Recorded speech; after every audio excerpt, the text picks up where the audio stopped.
What's up, everybody? Brandon here from Gearist, and today we're going to be taking a look at the Fresh Foam Hierro version 2 from New Balance. Now, the person that reviewed the shoe today was our run category manager, Lori, this lady right here, and I will do my best to let you guys know what she thought of the shoe. If you'd like to check out her original review, just head on over to Gearist.com and search for Hierro, Hierro.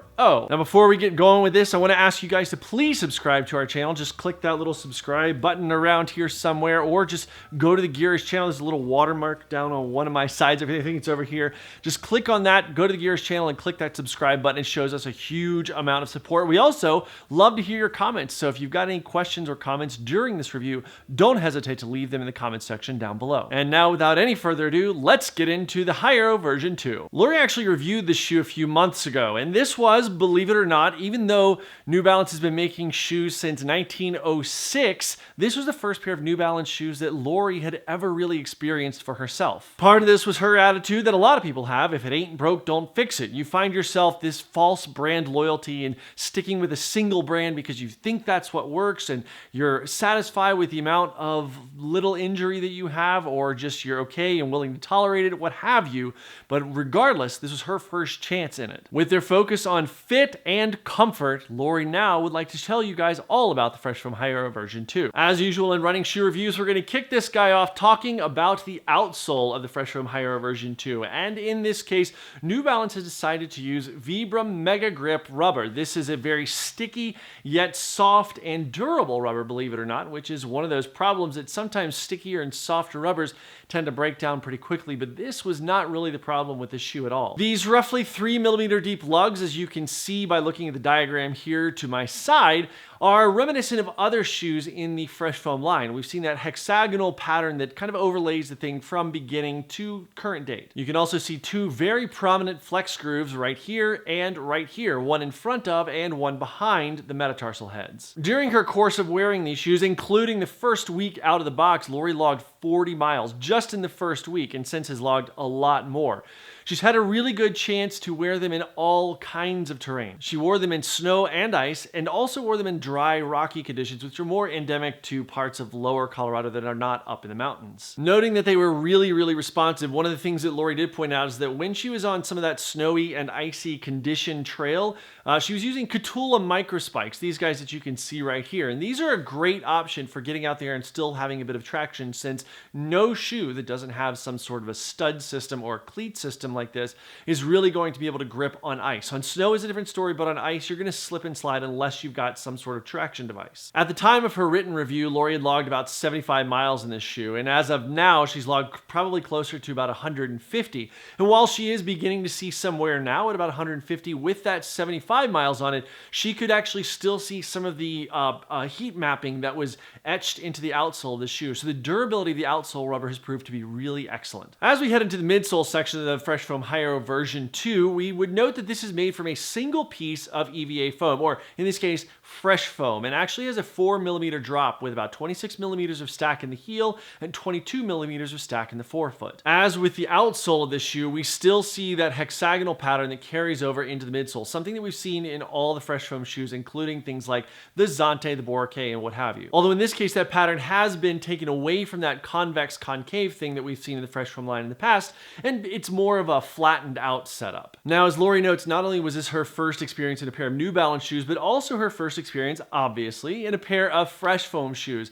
And one of the things that really stood out to her was the immediate comfort straight out of the box and the consistency of feel from front to back with no transitions in different densities of foam. In fact, she noticed no break-in period, which is kind of evident by the fact that she put 40 miles on this shoe in her first week out of the box with no chafing or any kind of issues that might be endemic of a shoe where there is a break-in period associated with it, which also includes her first run of 10 miles. Moving into the upper of the Hierro version 2, we see a hexagonal pattern that is carried over into the support structure of the upper. This overlays a lightweight dual-action no-sew mesh, which is what fits basically onto the top and creates the main body of the upper of this shoe. In this case, New Balance is using their Phantom Fit, which is basically two pieces of mesh which are fused together to create this more cohesive and strong, burly fit but without feeling super heavy or weighed down or needing a whole lot of extra overlays that are going to potentially inhibit breathability and prohibit kind of function and flow of the fabric of the shoe. Lori notes that it really feels like single piece construction, even though it is those two pieces of mesh made into one, fused together to make one. Now we can see that hexagonal structure of the printed on overlays, the 3D printed on overlays of this shoe, and they actually go up into, spilling up into the forefoot there.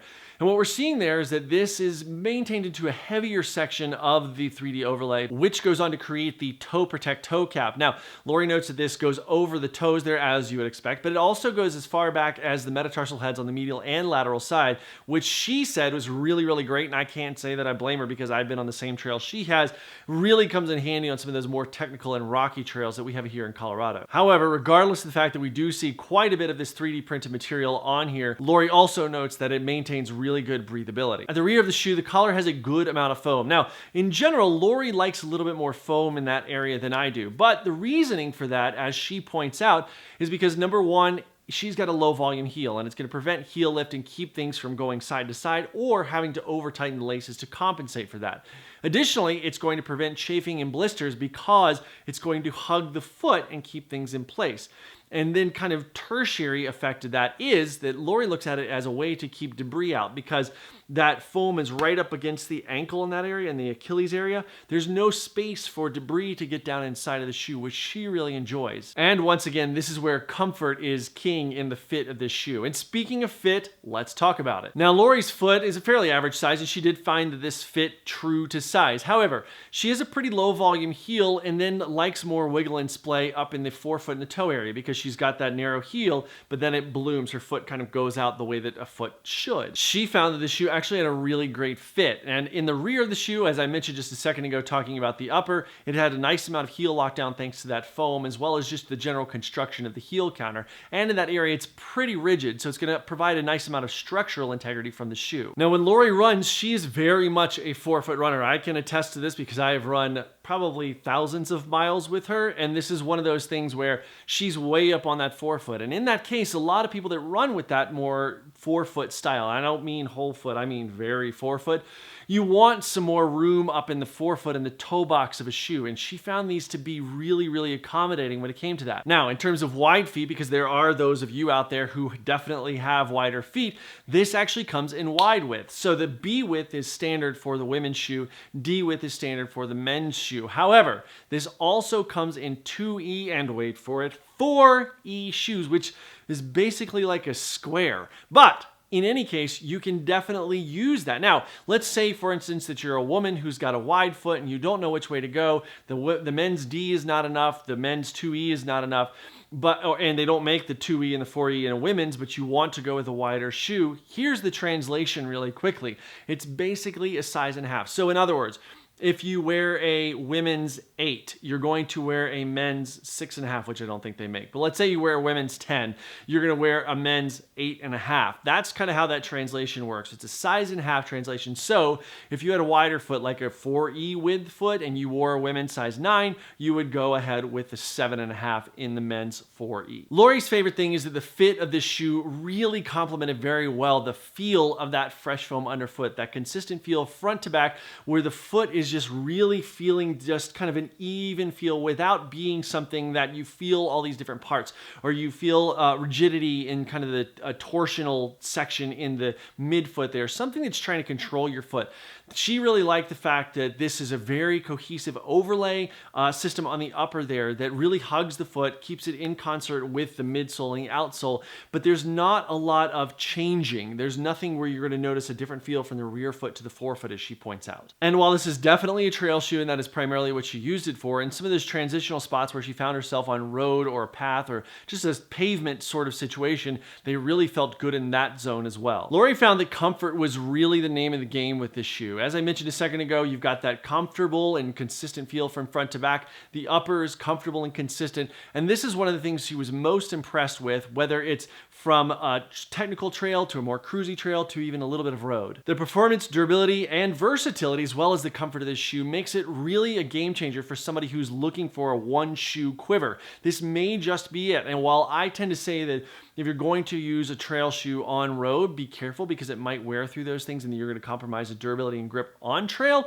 If you're looking for kind of a hybrid shoe, maybe this is that thing that you could be looking for, especially if you're just looking for it for a little bit of sidewalk, like a half-mile sidewalk to run to your nearest trailhead. And as far as construction and durability goes, this over Lori's more than 150 miles at this point has held up really, really well. And she's very, very impressed with that. And for the price tag, which comes in at $125, which is what we would expect to see in the shoe. It's a little bit of that up creep, that uptick that we've seen, but it's really what we would expect. And the durability that it is portrayed is really, really indicative of that quality construction that you're going to get. For Lori, this shoe is really a winner for her. And if you find yourself like she did in kind of somewhat of a shoe rut, something where you can't get away from the usual, from the normal brand, from the normal model, which you've been running in since version 1, now it's version 37 or something like that. This is a shoe where you may want to try it out. Get yourself outside of that comfort zone and try something new. Guys, please stick around for our question of the day because I love to hear your answers. But before we do that, I want to ask you once again to please subscribe to our channel.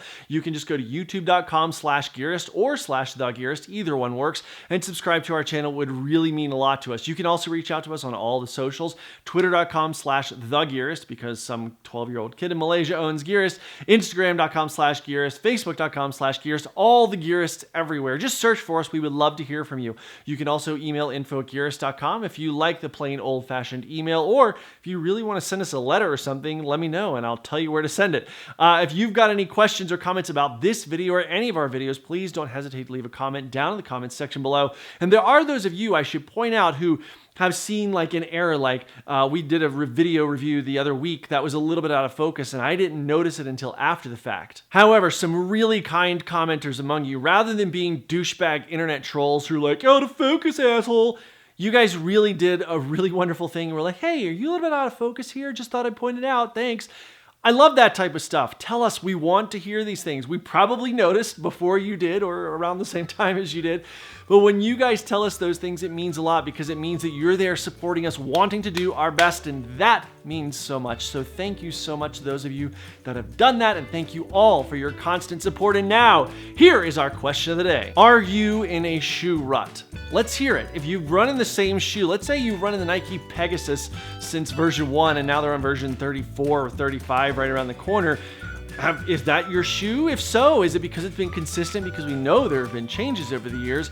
Why do you find yourself not going to another shoe? Now, I'm not saying there's anything wrong with it. I just like to get a broad-based opinion for myself on what I'm wearing, what's out there, what shoes could be the next thing. I'd love to hear your opinion on why you're in a shoe rut. And if you're not in a shoe rut but have been in the past, let's hear about that too. Basically, tell us your shoe rut stories down in the comments section below. Thank you so much. And guys, once again, thank you very much for your time today. It really means a lot to us, and we will see you next time.